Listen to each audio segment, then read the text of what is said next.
معاف کرنا سیکھیں، دل کو صاف رکھیں، پھر دیکھیں کہ بے کینہ سینہ اللہ کے ہاں یہ بندہ کیسے مقبول ہوتا ہے۔ کینہ نہیں ہے جس کے دل کے اندر۔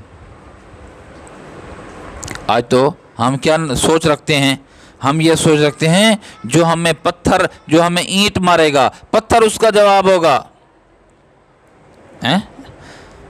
جو ہمیں اینٹ مارے پتھر اس کا جواب ہوگا، جو ہاتھ کا اشارہ کرے گا ہاتھ توڑ دیا جائے گا۔ ہم یہ سوچ رکھتے ہیں، اس نظریے پہ کام کر رہے ہیں۔ یہ نظریہ ہے ہمارا، ہمارے سے مراد عام لوگوں کا یہی ہے، جبکہ معاف کرنا یہ سب سے بڑا بہادر ہے، جس کے اندر معافی کا جذبہ ہے، معافی مانگنے کا جذبہ، یہ بھی عظیم تر بندہ ہے، اور معاف کرنے کا جذبہ یہ بھی عظیم تر بندہ ہے۔ امام زین العابدین رحمہ اللہ تعالی، ایک بندہ ان کا مخالف اور آ کر حضرت کو نامناسب جملے کہے،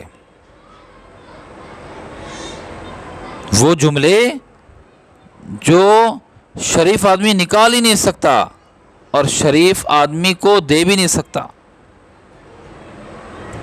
حضرت نے جب سنا یہ بندہ نامناسب جملے کہہ رہا ہے، میرے متعلق گالیاں دے رہا ہے، تو حضرت نے اس سے منہ پھیر لیا۔ وہ یہ سمجھا کہ شاید حضرت کو پتہ نہیں چلا میں اس کو گالیاں دے رہا ہوں، اس کو برا بھلا کہہ رہا ہوں۔ اس نے آ کر حضرت کے سامنے آ کر کہا، میں تمہیں گالیاں دے رہا ہوں، تمہیں پتہ نہیں ہے، تم منہ پھیر کے بیٹھ گئے ہو، میں تمہیں گالیاں دے رہا ہوں۔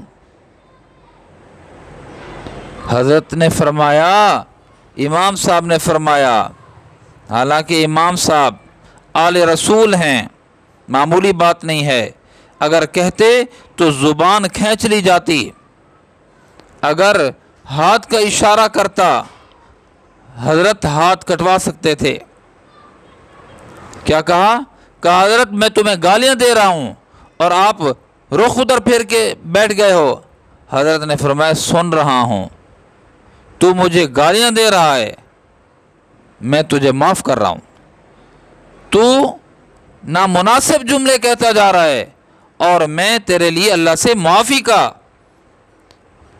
کہہ رہا ہوں، اللہ اس کو معاف کر دے، اللہ اس کو معاف کر دے، میں نے معاف کیا ہے، تو اس کو معاف کر دے۔ کیسے لوگ تھے، معافی کا کیسا انداز تھا۔ آج تو ہمارے اندر حوصلہ نہیں ہے، ہمارے اندر تحمل نہیں ہے، وہ نامناسب جملے سن کر، گالیاں سن کر بھی دعائیں دیتے تھے، گالیاں سن کر معاف کرتے تھے اور اللہ سے سفارش کرتے تھے، اللہ تو ان کو معاف کر دے۔ کیسا جذبہ تھا ان حضرات کا۔ اور بالخصوص جو واقعہ میں نے آپ کو سنایا، امام صاحب کا معافی کا عجیب انداز تھا۔